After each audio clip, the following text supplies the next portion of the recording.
Денешната лидерска средба помеѓу премиерот Димитар Ковачевски и лидерот на ВМРО ДПМН Христијан Мицкоски донесе нов момент, односно дека неголемата опозицијска партија всушност не е против уставни измени, изјави Ковачевски. ВМРО ДПМН не е против уставни измени во државата. Значи тоа е заеднички заклучок и клучна порака од оваа средба која што ја имавме денес, и тоа е добро,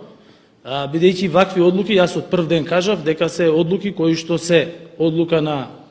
сите политички партии, одлука на целото општество. Ова не е процес на еден човек, не е процес на една политичка партија, не е процес на една влада, туку е процес во кој што треба да учествуваат сите и заедно да обезбедат подобра и попросперитетна иднина на сегашните и наидните генерации. Во интерес на европската интеграција, Ковачевски изјави дека прифаќа избори, но со претходно спроведени уставни измени, бидејќи, како што рече, од ВМРО ДПМН сакаат власт. Во текот на изминатиот период, слушајќи ги сите изјави кои што беа давани од страна на политичките субјекти, сватив дека за господинот Мицковски и за ВМРО ДПМН е важно да бидат дел од власта. И за да покажеме дека ние како влада не сме ориентирани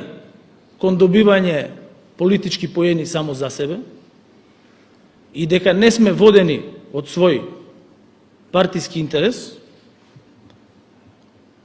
и дека не сме фокусирани само на резултатот на следните избори, предложив заеднички да го изгласаме отварањето на Уставот со 2/3, при што би гласале практично сите пратеници во Собранието, кои што го поддржуваат европскиот пат на државата и кои што се определени за европска интеграција,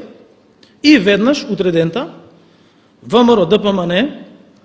да влезе во владата, при што Социјалдемократскиот сојуз на Македонија ќе ослободи половина од своите места за представници на ВМРО ДПМН. Според Ковачевски, Мицковски нова реагирал со свој дополнителен предлог. Тој сметаше дека некои партии не треба да бидат дел од владата, некои требало да бидат дел од владата. Сметам дека на нас ни треба влада во која што ќе биде едно широко обединување на сите, која што влада ќе има јасна цел и целите ви ги кажав, значи уставните измени, завршување на скрининг процесот, завршување на уставните измени,